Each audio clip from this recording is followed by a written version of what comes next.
సాయిరాం. సమర్థ సద్గురు సాయినాథ్ మహారాజుకి జై. సాయి కుటుంబ సభ్యులందరూ ఆ సాయినాథుని ఆశీస్సులతో ఆనందంగా సంతోషంగా జీవించాలని అనుదినము పేరు పేరున ఆ సాయినాథుని కోరుకుంటున్నాను. ఈరోజు మన వీడియోలో బాబా గారైతే ఒక చక్కటి సందేశాన్నైతే పంపించారు ఫ్రెండ్స్. ఆ సందేశం ఏమిటో బాబా మాటల్లోనే వినండి.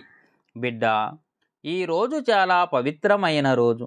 ఆ అయోధ్య బాలరాముడి సూర్యతిలకాన్ని తాకునాయన. నువ్వు ఊహించని అదృష్టం నీకు కలగబోతుంది అని బాబా గారైతే చెబుతున్నారు ఫ్రెండ్స్. చూడండి ఫ్రెండ్స్, బాబా పంపించిన సందేశం మీకు నచ్చినట్లయితే లైక్ చేయండి. అలాగే మన సాయి బంధువులందరికీ చేరే విధంగా షేర్ చేయండి.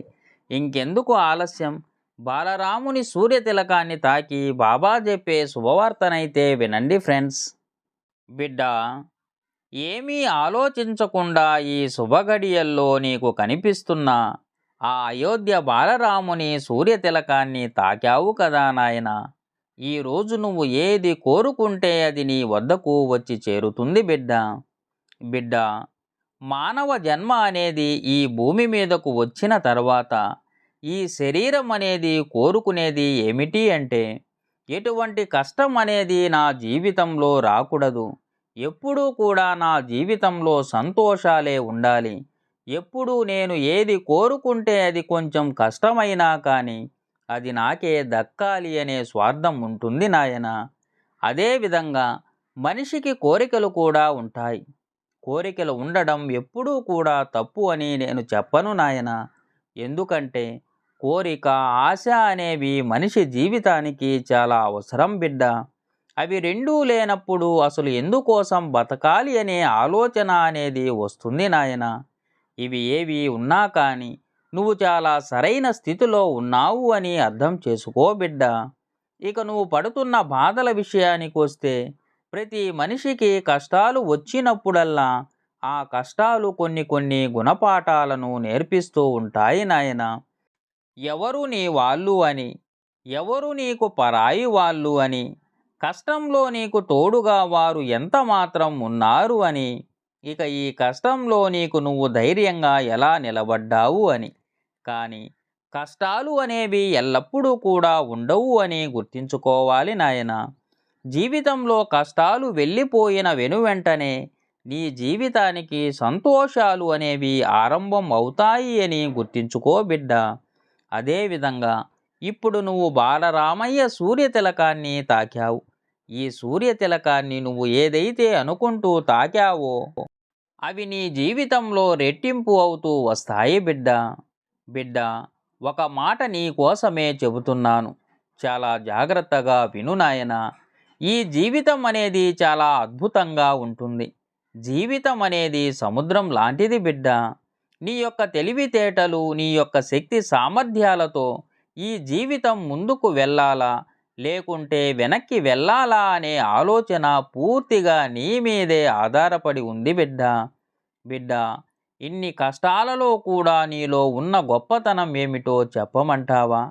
ఏది చూసినా కానీ అది నాకు దక్కాలి అని వెంటనే నీ మనసులో నువ్వు కోరుకోవు. అసలు నా స్థానం ఏంటి, నా పరిస్థితి ఏంటి, ఏది నాకు ఎప్పుడు కావాలో నాకు నా బాబా చూసుకుంటాడు అని ఎప్పటికప్పుడు కూడా నువ్వు అనుకుంటూనే ఉంటావు. ఈ యొక్క గొప్ప లక్షణం నాకు చాలా బాగా నచ్చింది నాయన.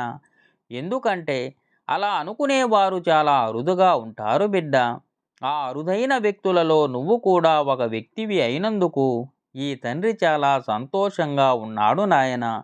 కాబట్టి నీ యొక్క మనస్తత్వం ఏదైతే ఉందో అది ఎన్నటికీ కూడా మార్చుకోకు.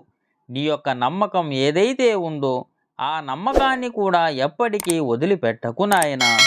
ఈ నమ్మకాన్ని నిజం చేయడానికి నీ బాబా ఎల్లప్పుడూ కూడా ఉంటారు అని ఇంకా దృఢంగా నమ్మడానికి ప్రయత్నించు బిడ్డ. ఇక నువ్వు ఏదైతే నా కర్మ అని అనుకుంటున్నావో, ఏదైతే నాకు దక్కదు, నా జీవితం ఇలా అంతమైపోవాల్సిందే, ఈ కష్టాలు అనేవి నా జీవితం నుంచి వెళ్ళిపోవు, నాకే ఇలా ఎందుకు జరుగుతుంది అనే ఆలోచన ఉంది చూశావు, ఈ ఒక్కటి తీసివేస్తే నీ జీవితం అనేది చాలా అద్భుతంగా నీకు కనిపిస్తుంది నాయనా. ఎందుకంటే బిడ్డ, ఏదైనా కానీ కర్మ అనేది ఉంటుంది కానీ ఆ కర్మ అనేది నీ చేతులతో నువ్వు తెచ్చుకున్నదే అవుతుంది అని గుర్తించుకో బిడ్డ. కొన్ని నీ ప్రమేయం లేకుండా జరిగిన కర్మల వల్ల ఈ రోజున నువ్వు ఈ స్థితిలో ఉండవచ్చు. కొన్ని నువ్వు తెలిసిన కర్మల వల్ల ఈ రోజు నువ్వు ఈ స్థితిలో ఉండవచ్చు. అది ఏ స్థితిలో ఉన్నప్పటికీ కానీ ఇప్పుడు ఉన్న ఈ స్థితి నుంచి ఎలా బయటపడాలి అనే ఆలోచన చేసిన వాడే నిజమైన తెలివైన వాడు నాయన. బిడ్డ, నేను ఎందుకు ఇలా చెబుతున్నాను అంటే విధిరాతను సైతం మార్చుకునే శక్తి ఈ మానవుడికి ఉంది బిడ్డ. నీ యొక్క కర్మల ఫలితం ఏదైతే ఉంటుందో అదే నీకు దక్కుతుంది అని నువ్వు నమ్మినప్పుడు, అంటే నువ్వు ఏది కూడా కూర్చొని ఇది నా సొంతం అయిపోవాలి అంటే జరుగుతుందా? అది అసలు జరగదు నాయన.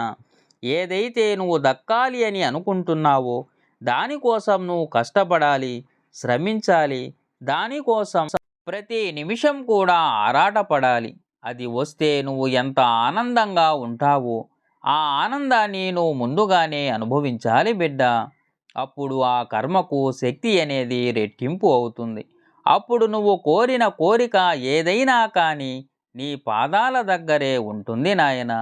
నీ యొక్క విధిరాతలో నీకు దక్కదు అని రాసిపెట్టి ఉన్నా కానీ అది నీ యొక్క కష్టం వల్ల దక్కించుకునే శక్తి కూడా నీకు ఉంటుంది అని గుర్తించుకోవాలి బిడ్డ. బిడ్డ, ఏది ఏమైనా కానీ ఒక మనిషి తలుచుకుంటే సాధించలేనిది అంటూ ఏదీ ఉండదు అనే విషయాన్ని నువ్వు తప్పకుండా గుర్తించాలి నాయనా. ఎందుకంటే ఈ భూమి మీద నీకంటే చాలా శక్తిహీనులు, నీకంటే చాలా అసమర్థులు ఎన్నెన్నో విజయాలు సాధించడం నీ కళ్ళతో నువ్వు చూశావు కదా. నీకు ఏది ఎలా సాధించాలి అనే ఆలోచన ఉంది. ఆ ఆలోచనకు తగ్గట్లు నడుచుకుంటే ఆ పని అనేది నువ్వు ఖచ్చితంగా సాధించగలవు అని నీకు తెలిసి కూడా ఉంటుంది బిడ్డ.